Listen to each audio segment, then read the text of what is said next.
Good evening, this is Kuro. Got a tier 8 game and my Yukikaze, going over the matchmaking. Pretty favorable matchmaking here, only one radar cruiser, no CV, destroyer-wise, Akazuki, Shiratsuyu, Egle. Um, the map's Northern Lights, and I think it's been a while since I've put out a Yukikaze video, just a destroyer that, in my opinion, I hold in very high regard. When it comes to being a torpedo boat, it's basically almost everything that I could have asked for in a torpedo boat. The only thing Wargaming could have done to make this a better platform for me would have been to um, give torpedo reload an option. So if you guys missed out on this DD, I know it's not for everybody, but guys that can really torpedo boat, uh, this DD is one of my favorites in the game, and you're gonna see why. So for starters, basically just gonna push north. I spawned on the far western side of the map, and it makes no sense for me to leave this flank unguarded. So every DD that spawns in this position should push north. Otherwise, you risk surrendering this flank to the enemy team. That once they push through, they get crossfire and the game's over. Now, take notice what I'm doing here. I'm slowing down, and I'm slowing down because I'm not happy with how close my support is to me right now. So I'm trying to burn off a little extra speed. I'm turning out a little more to decrease the closure rate to the enemy team. Um, and that's, part of that is I've got a Colorado that's it's just a slow ship, but the other part is I think this York just spawned in late. York's it's not a fast cruiser, but it's a hell of a lot faster than a Colorado. There's no reason they should be sitting next to each other. But I'm also using this extra time watching my RPF. You saw me look at the splash screen, double check the DDs, and I outspot everything. So I'm basically just gonna push in here and just see what's going on. And I'm lining up potential torpedo options because I'm starting to feel that this enemy DD, he didn't do his job. He didn't push south to try to secure this flank, and because of that, somebody's gonna pay. So at this point, I believe my RPF is on the Amagi, and I'm gonna walk you through it. You see, I'm just letting this Amagi. If I'm just sailing north. I'm not trying to close, rates, close with the Amagi or anything. The Amagi is a fast battleship. He'll close, into me in plenty of time. What I'm more looking to do is I'm looking to increase the amount of angle I get into his broadside. Excuse me, the angle that I get into his broadside. The more flat he is to me, the more torpedoes I should be able to land on him, and that makes this this sort of patience here. This is where I think a lot of people have issues with the Japanese torpedoes because they would drop here and you basically have a ship that's 20, 30 degrees to you, and they're able to turn just far enough to dodge one torpedo, and in this case that's all he needs to do. So instead, if you look, I'm actually turning out here, and I'm turning out because um, well I'm turning out because I'm seeing, if you watch that indicator closely, he's starting to turn in, and that's telling me, one, he's turning into angle to the Colorado, which is a turn that I was predicting. Um, but it's also, by turning away, I'm slowing the closure rate that this Amagi and me are going to close, and lets me, if I wanted to hold it, and honestly, probably in hindsight, should have held this a little bit longer. Another 5-10 seconds, and this would have been a devastating strike. Uh, and so even I torped a little bit too early here. But if you look, I'm torping on the back side of my torpedo arc, and I'm doing that so I can kite away at the same time and just get safe. I don't want to be detected right now.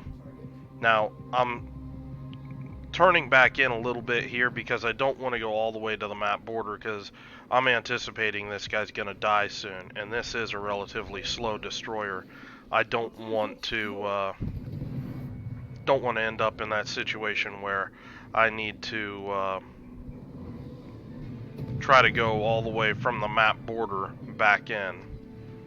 So smoking up here, that's the fire I wanted to get, but it happens every now and again. So trying to hit the backside of his ship for a fire now. Now honestly here, I should already be accelerating out. This is a misplay here.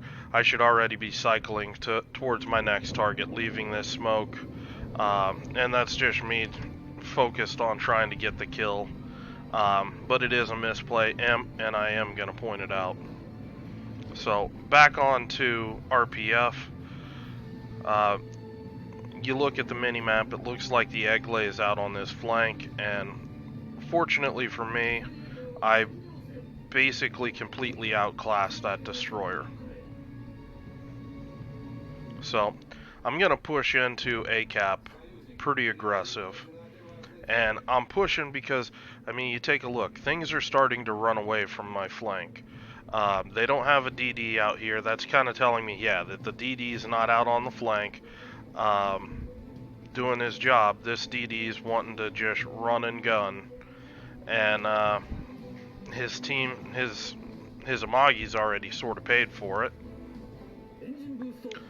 But because I know the egg lay is not pushing into ACAP, I'm going to push in and thinking about stepping on the cap. And one of the things that I'm looking at is the grand situation here. We've got a DD capping here, we've got a DD capping here.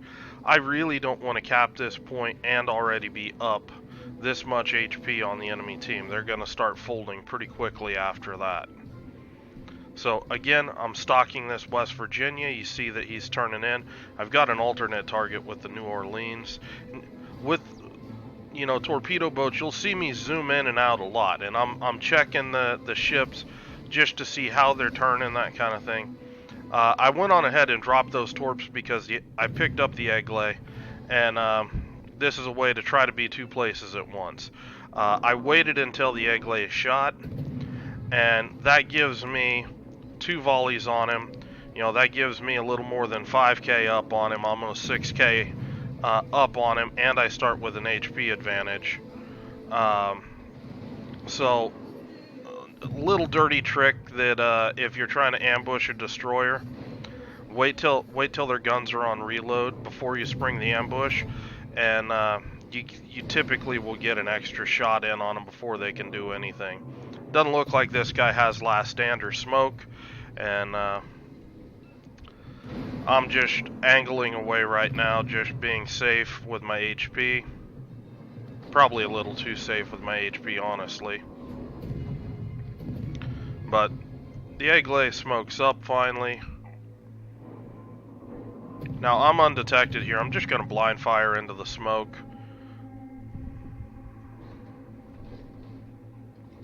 Unfortunately not getting any hits, so I need to get spun around quick and get back up there before that egg lay has a chance to disengage. So at this point we've pretty much just gutted this flank. I do pick up the egg lay.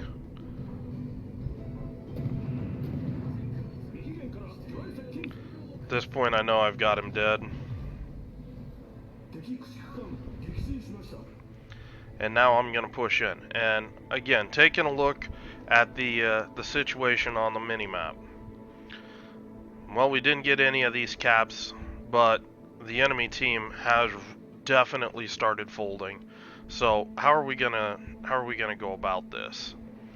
And what I'm gonna ask the team, don't cap, just kill them all. You know, we're in good shape here. We have plenty of points. We only need this one cap. And they of course aren't going to do it. But what I'm gonna end up doing is I'm gonna cut through here, through A cap as quick as I can. And I know that this Colorado, he's gonna cap it because he's just too slow. But take a look at the minimap right now. Take a look at my team. I've got a Bayern, I've got a York and a Fuso and a Colorado that are all sailing north right now. The bulk of the enemy team's in the south. So this is telling me that my team is starting to get in a situation where they're going to be out of position, and that's going to leave some of my teammates exposed to, well, outnumbered by the enemy team. They've got a local number superiority down in the south. And it's giving me hope that they might be able to pick up a kill or two for me to and give me the time that it takes for me to get back from the north to the south. I'm running speed boost. I'm going as fast as I can, but like I said, this DD is many things, but fast it is not. So, just giving up A cap, that buys me a few extra seconds to maybe get something done down in the south if I can get in range. But at this point, I have shifted full-blown into damage farming. Try to get the most that I can out of this, because it is a premium ship, and, you know, hey, it's nice to be able to buy credit flags. This is important. Chapiev pops radar. It's perfect timing for me. Nobody can really shoot at me effectively, and it gets the radar out of my way. So it starts to open some options up for me. So I'm making my decision right now how I want to go about this engagement. And honestly, I was expecting this Chapiev to just disappear. And he's not disappearing.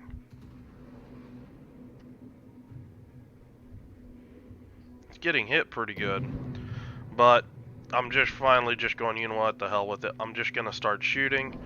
I do have some of these islands to work behind. Granted, it's only my front guns. But I am going to push in here. Now, I do make a misplay here. I should switch to AP. If I, within 5 kilometers, flat broadside, this first volley should be AP. Because I should be able to Citadel him. I kept HE loaded, and unfortunately just shattered most of what I shot. He switches to me, and I'm fine with that. I've got plenty of HP. My team finally puts him down. And now going for the Synop. And I'm looking at this Ishmael. He's given a lot of broadside to the Synop. There's a big hit. I'm kind of expecting this Synop's going to put him down here shortly. And that's going to buy me a little bit extra time. Boom. There it is. Try not to run aground. I was playing this game with number 1 on my lap. She was helping me drive. So here, thought he was turning in sharper than he was. I led those torpedoes a little far behind. Basically just gonna wrap around and just torp him from the other side. His rudder's locked over the other way. Just want to make sure I hold the torpedoes enough that make sure I can pick that kill up. Now Shiratsuyu's trying to get in a gunfight with me, and what I'm trying to do, I'm trying to hold it until I get far enough out that this York's able to spot the Shiratsuyu. I'm gonna go ahead and smoke up here. You see I'm slowing up.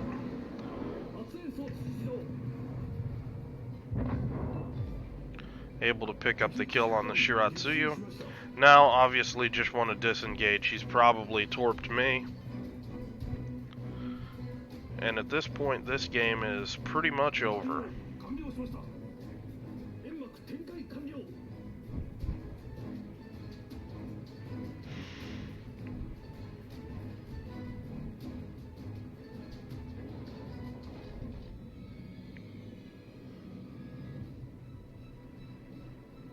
Just picking up the last bit of spotting damage on this Miyoko trying to run away and disengage.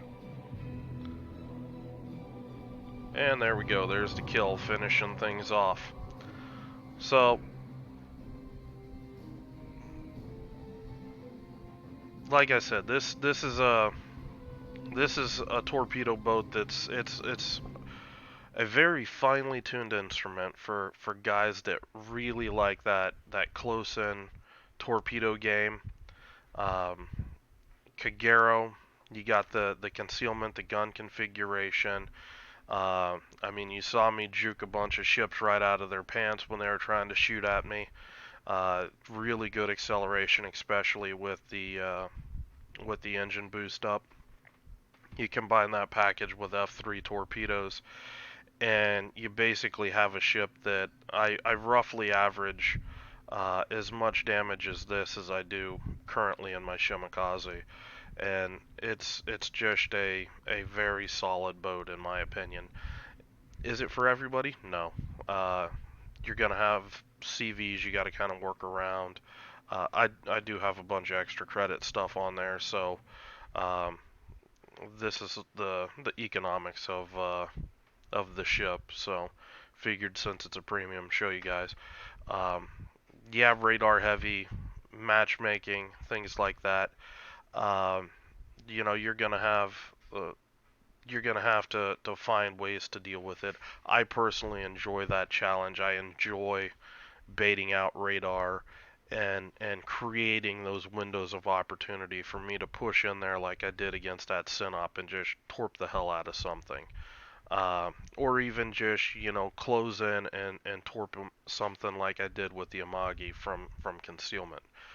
Um, I absolutely love that play style. So anyway, figured I'd get a game in for you guys on a ship that I haven't really shown too much in at all. I think I only have I think a couple games, um, and kind of get into some more torpedo play because I've been kind of on a gunboat kick the last couple months. So anyway, hope you guys enjoyed the game. Hope you guys are having a good night. If you have any questions or comments, leave them below, and I will talk to you later.